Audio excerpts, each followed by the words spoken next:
Bienvenue, traileuses, trailers, runneuses, runners, dans ce nouvel épisode du 5 km à l'Ultra Trail.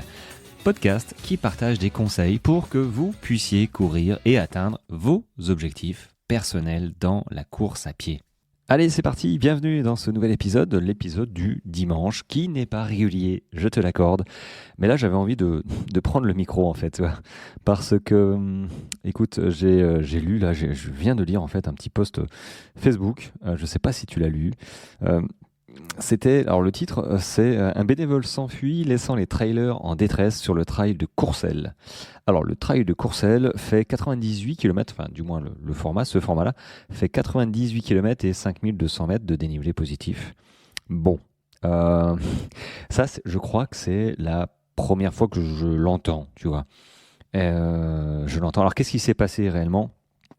En fait, les coureurs arrivaient exténués, forcément, sur cette troisième base vie. Alors, je suis un peu surpris d'ailleurs quand je lis le truc, parce que base vie, il n'y en a pas que un normalement. Ils sont plusieurs. Et sur une base vie, normalement, t'es censé dormir, manger, te faire soigner. Donc bon, je suis pas certain que ce soit tout à fait une base vie. Et en fait, il était déjà. Alors, apparemment, il était tout seul, donc c'est pas forcément une base vie. Mais du coup, il était tout seul. Il était déjà un petit peu, pas gêné, mais il avait déjà du mal visuellement avec tous ces sportifs qui, voilà, avec des chaussures, des pieds défoncés. Il y en a qui ont vomi, il y en a, voilà. Et donc, je sais pas à quelle distance ils étaient, mais manifestement, ils étaient déjà bien abîmés. Ça faisait déjà pas mal d'heures qu'ils couraient. Dans une météo apparemment pas clémente. Donc en fait, ce bénévole a perdu peu à peu patience. Alors, est-ce qu'il était choqué ou énervé ? Je ne sais pas. En tout cas, il s'est barré. En fait, il est parti quand un trailer, après avoir ingurgité un tuc et bu un coca, ce que je fais régulièrement, il a vomi. Le gars, il a vomi à quelques centimètres du bénévole. Et du coup, face à cette scène, comme c'est écrit, l'homme a décidé d'abandonner son poste sans prévenir, en disant c'était trop pour moi, ils étaient insupportables. Apparemment, c'est ce qu'il aurait confié avant de disparaître en courant. Donc, alors c'est pas rigolo, hein, c'est pas rigolo parce que du coup, il y a quand même, c'est tendu parce qu'il y a des coureurs qui ont dû abandonner en fait parce qu'il n'y avait plus d'eau, surtout la déshydratation. Bon, l'alimentation solide c'est une chose, mais surtout l'hydratation, si tu n'as plus d'eau, tu n'as plus de ravitaillement, tu vas pas très loin en fait. Donc en fait, ça a posé problème et du coup, il est quand même en tôle, le garçon apparemment. Hein. Il est en prison, tribunal de Namur. Il y passe le 22 novembre. Alors, il y passe pour l'article 223-1 du Code pénal, exposer directement autrui à un risque immédiat de mort ou de blessure grave. Et du coup, l'organisation envisage également de porter plainte pour abandon de poste en situation critique. C'est sûr que c'est hyper chaud, quoi. Moi, j'imagine arriver sur un ravito. Et en fait, il n'y a pas de ravito. C'est ça le truc, c'est qu'il n'y a pas de ravito. Et si c'est un ravito qui est important, sur des courses comme ça, de 98 km, enfin de 100 km, c'est chaud vraiment. Et je sais pas en fait. Tu vois, ça m'a amusé, mais quand j'y pense vraiment, c'est compliqué à gérer pour l'organisation, toi.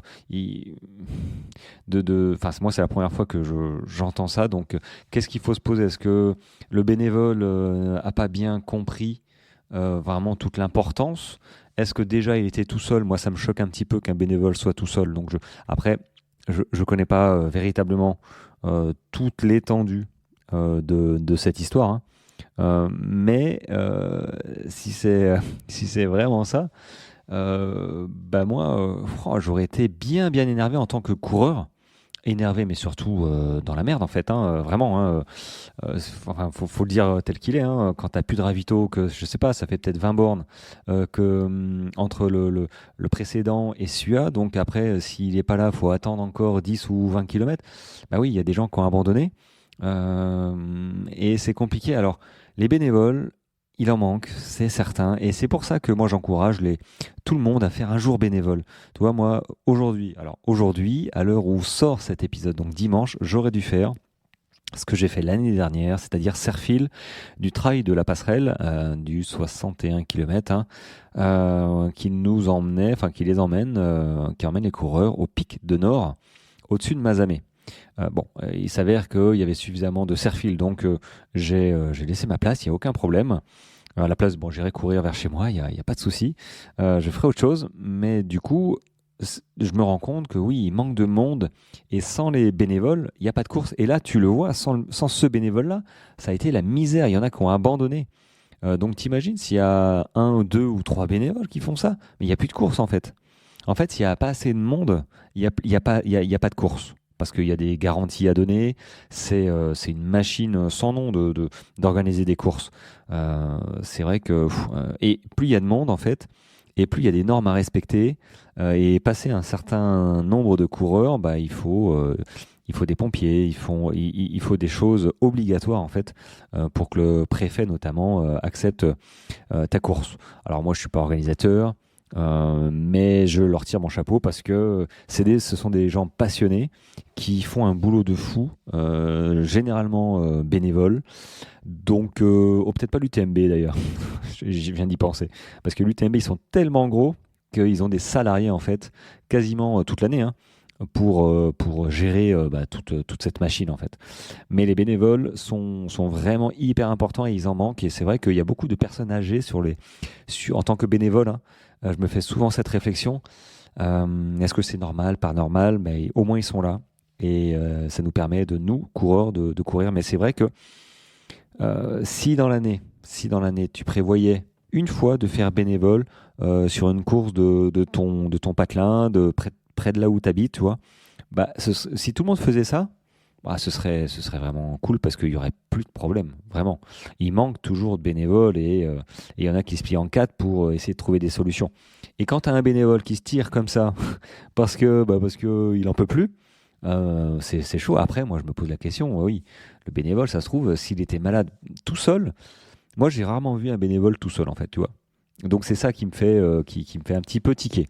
Je sais pas trop la véracité de cet article. Bon, il faudra que je creuse un petit peu, mais du coup, voilà, j'ai pris rapidement mon micro. Je me suis dit, il faut que j'en parle quand même, comme une radio, tu vois, où j'aurais pu leur en parler sur mon groupe WhatsApp. Finalement, j'aurais pu, mais bon, j'en fais profiter un petit peu tout le monde, un peu plus de personnes, et pour mettre le doigt sur, effectivement, et là on voit l'importance des bénévoles sur une course. On le sait, hein, on le dit, on les remercie, mais finalement on fait pas grand-chose pour les aider. Euh, J'allais dire moi le premier, mais moi je fais quand même Serfil 2 fois dans l'année, donc je les aide quand même. Alors oui, je fais de la course, je suis pas derrière les stands, je suis pas jalonneur ou rien, j'allais dire celui qui monte les directions, mais voilà. Donc je participe et c'est vrai qu'on a du mal à faire quelque chose parce qu'on est pris dans notre passion et à un moment, faut réussir à se poser et se dire, OK, qu'est-ce que je peux faire pour aider?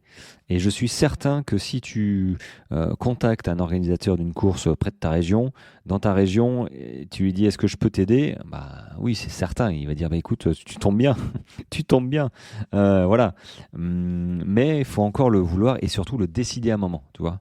Et à un moment, il faut passer à l'action. Dans tout, hein, dans beaucoup de choses, pas que le sport, hein. Dans ton boulot, dans la famille, dans tout. Il y a un moment où ok, tu te poses et bim, action, réaction, on décide et on fait. Si on décide pas de faire, bah, finalement on ne fait jamais et le temps passe et oui, on n'aide pas. Donc voilà, je voulais rebondir sur ce bénévole qui va finir en prison, enfin qui a une chance de finir en prison quand même parce que il a abandon de poste, donc exposer directement autrui à un risque immédiat de mort ou de blessure grave, c'est passible d'1 an d'emprisonnement et de 15 000 euros d'amende. Bon, on verra ce qui va se passer. Moi, je n'ai pas de jugement là-dessus parce que je ne connais pas véritablement toute la situation. Je pense que je ne sais pas tout dans l'article, donc je ne vais pas me permettre de juger ce bénévole qui est parti. Mais j'imagine un bénévole, moi, j'imagine arriver, tu vois, sur un ravito où il y a rien en fait. Il y a pas de ravito. Il y a le stand, tu vois, mais il y a une table et il y a plus rien dessus parce que bah voilà. Et qu'est-ce que je fais quoi? Bah, je continue, mais si je suis vraiment dans le mal, c'est tendu. Voilà. Bon, allez, sur ce, c'était le petit épisode du dimanche. Voilà. En tout cas, merci de vos écoutes toujours. Et on se retrouve pour un prochain épisode, un nouvel épisode, celui du lundi. Voilà, début de semaine. Je ne sais pas encore de quoi je vais parler, mais je vais te trouver un petit sujet sympa. Voilà, allez, bon dimanche et bonne course surtout à tous ceux que je coach qui sont sur les courses et même les autres, évidemment. Allez, ciao, ciao.